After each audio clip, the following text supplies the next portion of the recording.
So I finished recording video for this only to hop on Twitter to see people already labeling anyone that's not in 100% agreement or trying to give any amount of perspective to the situation as racist.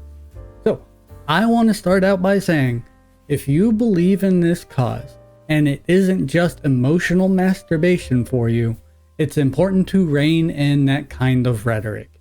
It's wholly unproductive and turns more people away from your cause than it brings in.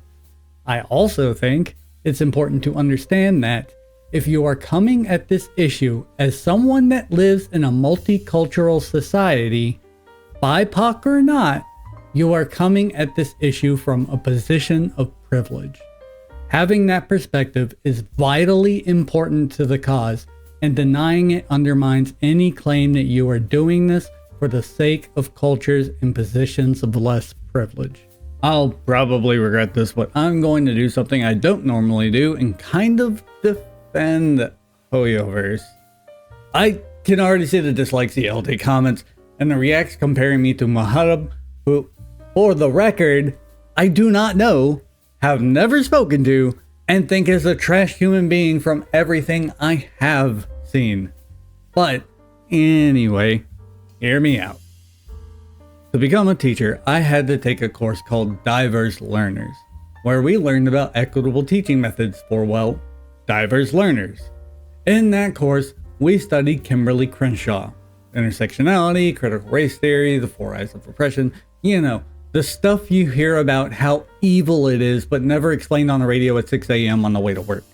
So, I'm going to look at this issue about racism at MiHoYo from the lens of a teacher using the zone of proximal development to learn where MiHoYo is in their understanding of racism based on what I know about the culture, where to set our expectations for them, and what it will take to get them where they need to be. That said, I get the logic behind a lot of Crenshaw's work, but it does tend to rely on tackling racism from the point of view of a multicultural society like the US.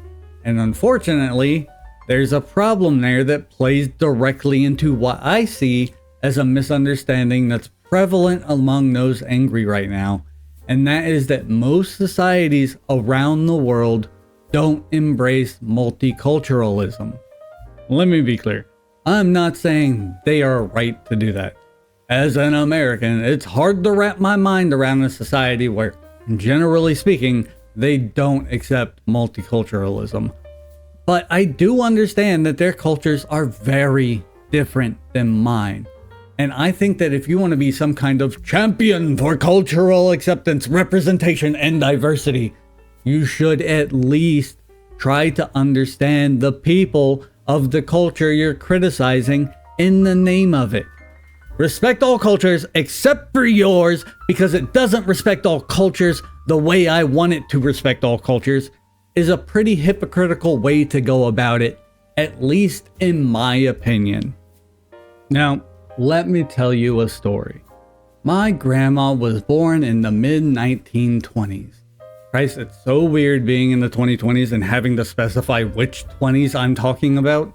Anyway, she was in her late 20s when the civil rights movement began.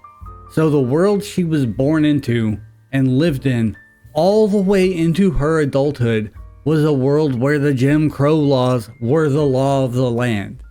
But once the civil rights movement began, that world changed in a massive way for her. It was the first time in her life where she was given the opportunity to see the humanity and the culture of people whom her entire life she had never given a second thought as to why they were treated differently.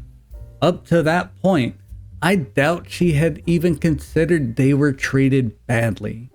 That's just the way it was. But when she finally got that opportunity to see the humanity, culture, and struggles of Black people, she learned that the world she lived in up to that point was wrong. Of course, she didn't become a 2024 neoliberal diversity expert overnight.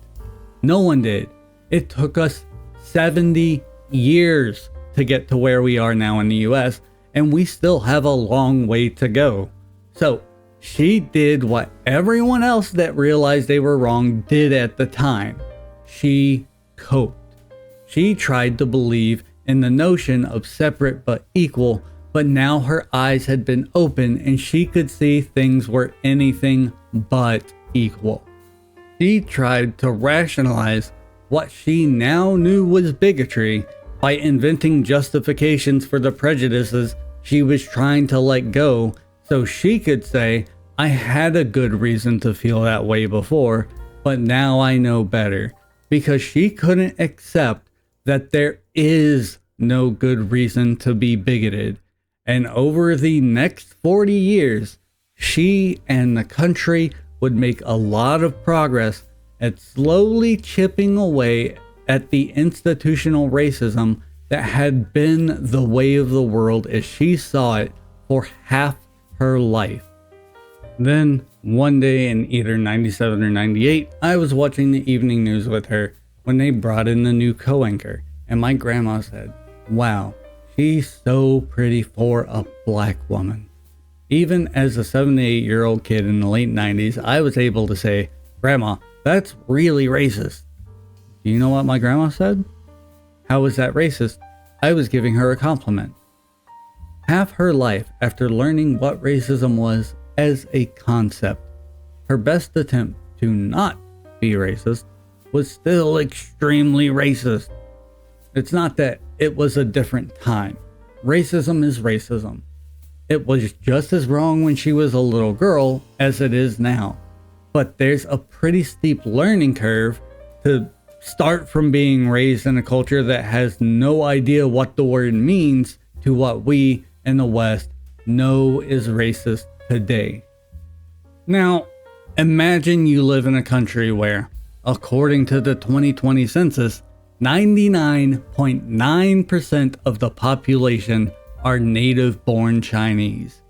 You and over 1.4 billion other people have likely never seen someone of another race in person, let alone lived among them to experience their culture under a government rated second in the world behind North Korea for state-enforced censorship, where black people are removed from movie posters and covered up, where hip-hop, tattoos, the existence of gay people, and even ponytails are censored from the public. A country where it is a crime to question the validity of certain folk legends.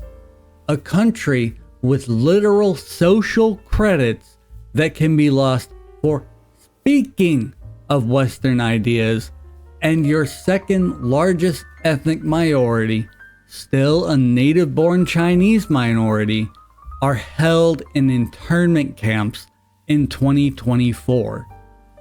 Now, imagine running a company out of Shanghai and being bombarded by people from a culture you've been isolated from your entire life, telling you you're racist. You might be like my grandma and say, how am I racist? Look at all the cultures our company is representing in our game. Or you might say something like, I don't know, the characters in our game are fictional and do not represent real people. In your head, that's a perfectly reasonable response because the concept of racism they are talking about is literally foreign to you. Maybe because you are an international company, you have been exposed to those cultures and you do understand their criticism, but are legally obligated by your country to self-censor and pretend you don't. That said, to their credit, they really pushed the boundaries of what is permitted in the country. For instance, this lamp. This is Lillopar. Lillopar is extremely racist. Lillopar sees the oppression of the Aramite people as the natural order of things. Lillopar, though unfortunately, is not admonished by our character, but she is portrayed as evil. So, still extremely racist. At least they've acknowledged racism is bad in a roundabout way. So, Hoyo didn't exactly nail the topic of racism the first time around. Maybe they'll do better the second time. Let's look. This is Carol. Carol is a Melusine. The Melusines were born into the country of Fontaine after a terrible tragedy. Today, the Melusines are welcomed in Fontaine, but in Carol's time, they were heavily discriminated against. Carol was forced to sacrifice herself to an angry mob of racist Fontainians to prove that Melusines could be trusted. Throughout the quest, the racist Fontainians are given justifications for their racism, and the burden is placed on the Melusines to prove they can be trusted instead of acknowledging that the Fontainians' bigotry is their own problem. Oof. So, bit of a step up from Souldapop, but still very, very racist. But do you see anything familiar here? Not only are they at least trying, and failing badly, I think we can all agree on that, but trying to tackle racism, but they're experiencing the same growing pains my grandma and most white Americans faced when they learned about racism, that it was wrong, and they stumbled about as they tried to adapt to the new world those realizations created for them. With all these societal issues that are pervasive in every aspect of our life in the US, China is 70 years behind and has a government that actively suppresses any attempt to move forward on them. Hoyo is definitely profoundly racist by our standards, but they are trying. They're learning the same way we had to in our country that most people today take for granted. There is a learning curve, and it's going to be a while before they can catch up. But sadly, in the process of doing that, they're just going to keep doing more racist things as they chip away at that wall of oppression they've only just now stumbled upon. Considering they aren't a multicultural society to begin with, and their government really wants to keep it that way, I'd say Hoyo is making considerable strides compared to how long it took the US to get to where we are today. All that said, it's fine and good to want more representation in Genshin. It would be great to have the people of the cultures they are appropriating properly represented, but those misrepresentations are kind of necessary for growth and learning. It's like Elvis appropriating black music.